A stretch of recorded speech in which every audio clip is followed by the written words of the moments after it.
This is an Eye on Annapolis bonus podcast.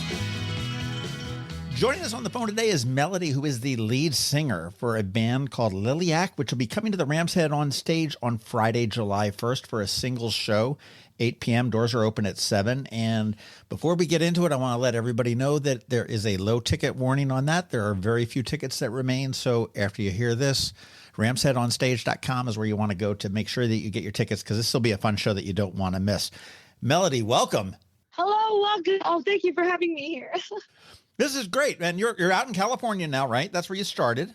Yeah, I started in California, but we recently moved to Georgia in 2020 of November. Ah, boy, there's a difference for you. Yeah. I mean, I love it. I love it here in Georgia, too. It's a lot of it's very quiet, so it's easier to record your music because, out in the city, there's a lot of cars honking and people yelling and gunshots. I mean, but we definitely love it here in Georgia. It's very peaceful and it's very easy to record our music. Great. Well, I'll tell you, I'm going to be the first to admit that I had never heard of Liliac until I saw that you were coming to Annapolis and Rams Head OnStage. I gotta say, I'm intrigued, man. I really am. I mean, you guys are a family band. Well, then we've got a show to see then. Yeah, I'm on there. It's on my calendar. I mean, my girlfriend is out of town, but I'm going solo. You guys are a family band, just like the Osmonds or the Partridge Family, but with a bit of an edge, I guess, right? Yes, I think with more of an edge than a bit. That's for sure. Well, you are a family band. You're a five-piece, right? Yes, I'm singer. My oldest brother, he's the lead guitarist, Samuel. Abigail, she's my sister, and she's our drummer.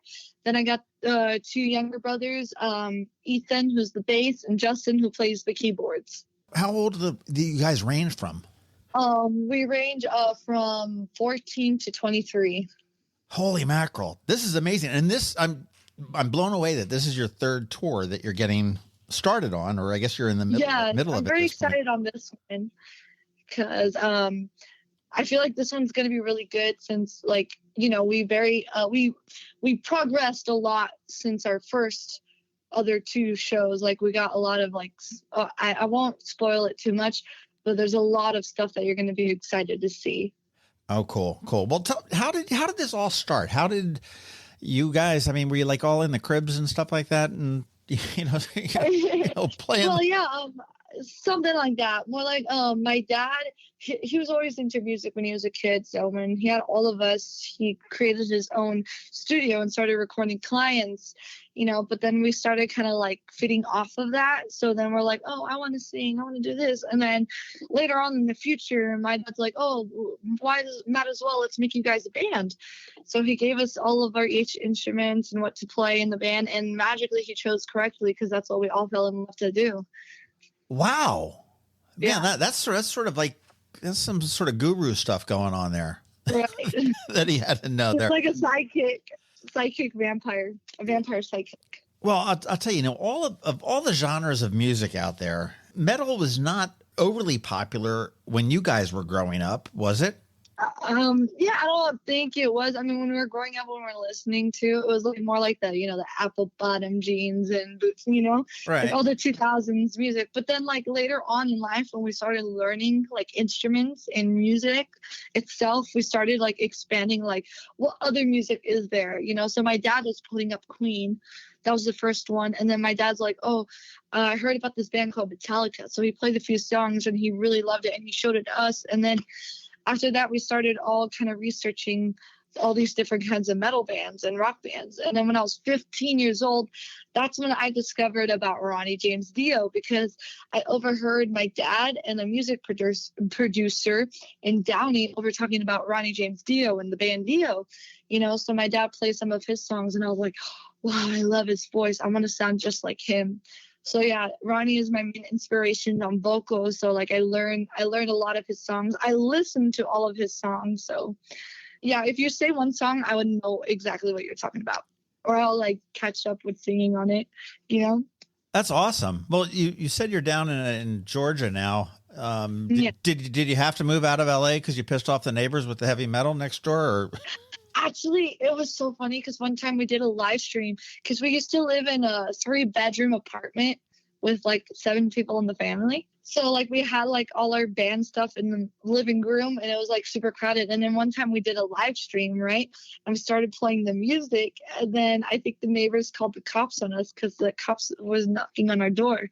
You could actually watch the live video of it, the live stream on YouTube. Yeah. It's super funny because I thought I got a mail from, because I was like, I bought a sticker that I really wanted, and I thought I received it, but I went to go check on that, like, little peephole, and I'm like, Dad, it's the cops. That's great. That's awesome. Yeah. You can watch like my real reaction. It's all up there. Oh my word. That's hysterical. Well, I guess living in a 3-bedroom apartment with 7 people and 2 dogs and a whole boatload of instruments, you're probably pretty well prepared to get on a bus and go across country, aren't you? Yes, I am very excited. Like we've done it on our last couple of shows we had around. It wasn't like a part of like a tour. It was more like a mini tour, like a couple shows here and then we come back home, and a couple of shows there, come back home. So we tried it out and I really liked it. I really like it a lot. So it's a lot of fun. That's cool. I've got some friends that are in a band that had some popularity back in the 80s, and they are still going strong, and they tour Europe every summer. They tour Asia periodically, and they play a lot of gigs still here in the U.S. and it's really they love it. They love getting on the trains in Europe and the buses, and then 12 weeks later they're like, yeah, okay, I'm ready to go back home. I can't wait to go to a different country to perform. That's going to be so cool. That will be, it's you'll have a great time there. But I mean, the family dynamics, I'll tell you, are tough under the best of circumstances. I mean, you guys all get along really well? I mean, with the 2 young little brothers, they're always fighting constantly, either about games or like about music, because they like to practice together. And then they're like, no, I told you it was the 4th step. I told you it was G major, not G minor, and stuff like that. It's so funny. Oh, that's hysterical. That's hysterical. Well, it's funny. I read an article about the process on how you write the music, and you said that it starts off with a guitar riff, and then you've got your sister that comes up with the drum groove, and then you and your dad come up with, I guess, the lyrics and the melody, and then if everybody likes it, it works. Yeah, that's like one way too, because like there's another way we do it as well. We like to go downstairs and just jam together, or my dad finds a riff on a synth, and then we would write off of that. So definitely from the beginning, it did started with Samuel, and then everybody else kind of come along. But nowadays, I feel like it's kind of like we come up with our own ideas and we all come together. Or we find something that we like, and then we all like jam together instead of like piece by piece. You said you just moved recently to Georgia. Were you in LA during COVID? Yes, we were in LA in 2020. It was like, it was like crazy. Now did that, I mean, you guys are a family unit. So, I mean, as far as being able to rehearse and everything else, obviously you couldn't get out and play in the bars, and there was all the restrictions and everything else that were going on there.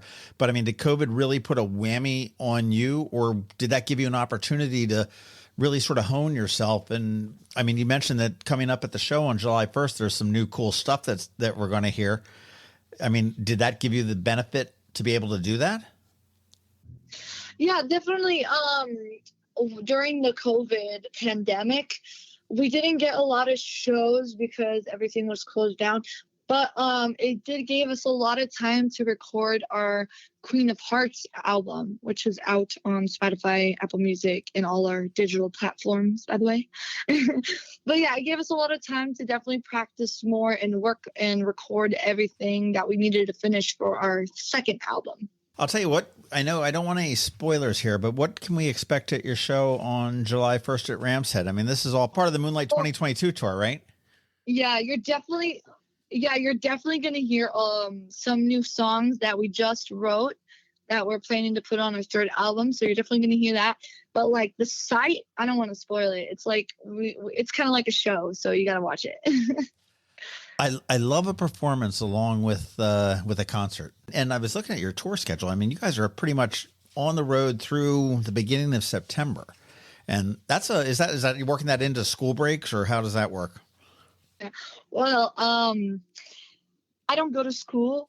Um, but my two younger brothers, they do. I think Ethan is gonna graduate early if he takes some kind of test to do. Right. That's how I graduated early. But with Justin, yeah, we do online school, so he does it all online. So that's easier because you don't have to physically be at school. You're doing it through the computer. So yeah. True. Well, I'll tell you what, as we start to wrap up, I mean, you guys as a band are so young. You have got a huge future in front of you. And I can't wait to see that European tour come out there. But now, right now, Yeah, me too.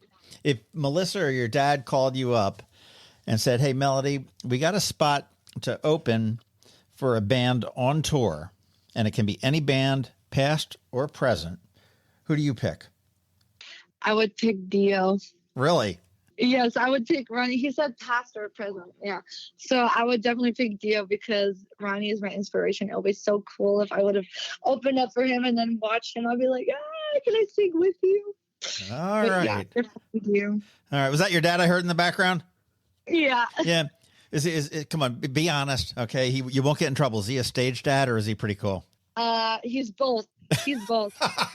He's really cool, but okay, I'll spoil one thing. He does come up on stage for something, so you'll see. That's fantastic. Well, I'll tell you what, Melody, let's say you have just finished your sound check here on the 1st of July at Rams Head OnStage. You all have decided to walk down to our city dock right down by the water, grab either a crepe at Sophie's or a hot dog at Pip's, both which I highly recommend. And you come across some poor soul that's just looking for some entertainment that evening. And you happen to have a comp ticket in your pocket to give to him, but you got to seal the deal. What do you tell him? You say, go to Spotify, pull up Liliac, and listen to this song. What song do you tell him to listen to that makes sure that he puts his butt in the seat? I would say either Sail Away or Dear Father. I really like the message on Dear Father that we have. Okay. Yeah, because it could connect to any kind of father figure. You know, maybe that guy lost his dad, or maybe he needs some inspiration. And so, yeah, I'll definitely say Dear Father. Fantastic. Well, I'll tell you, I will be there. I will be at one of the tables up front, to be honest with you, on July 1st. And I will make sure that I say hello to you. But Liliac, and their website is liliacband.com, and that's LILIAC band.com. I will put notes to all their Facebooks and Spotify's and YouTubes and everything else here in the show notes. And I can't wait to see you Friday, July 1st. One show, 8 p.m. Doors will open at 7, and there is a low ticket warning. That's my low ticket warning. They haven't put the banner up yet, but there's not too many tickets that remain. That's great news to hear, and I can't wait to hear you guys live, man. I've been listening to your stuff. Well, fantastic. We'll have a safe trip from Georgia, and we will see you on the 1st. All right, sweet. Thank you so much for having me. Take care, Melody. Bye-bye. Rock on and rock hard.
This has been a bonus podcast from Eye on Annapolis.